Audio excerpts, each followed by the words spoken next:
আসসালামু আলাইকুম এভরিওয়ান, সবাই কেমন আছেন? আশা করি সবাই ভালো আছেন।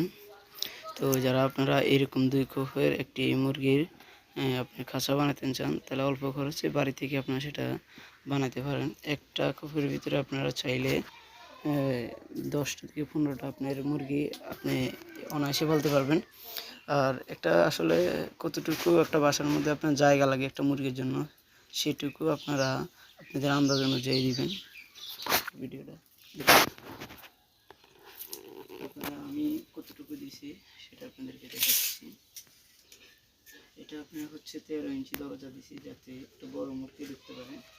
আর হচ্ছে 3 ফুট বাই 4 ফুটি, 3 ফুট বাই 4 ফুটের একটা খাঁচা 2 তলা। আপনারা চাইলে একবার অনায়াসে আপনারা পালতে পারেন।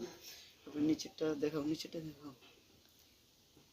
জায়গায় আপনি মুরগি পালতে পারবেন রিল্যাক্স মোডে। আপনার তো আপনারা কী মুরগি পালবেন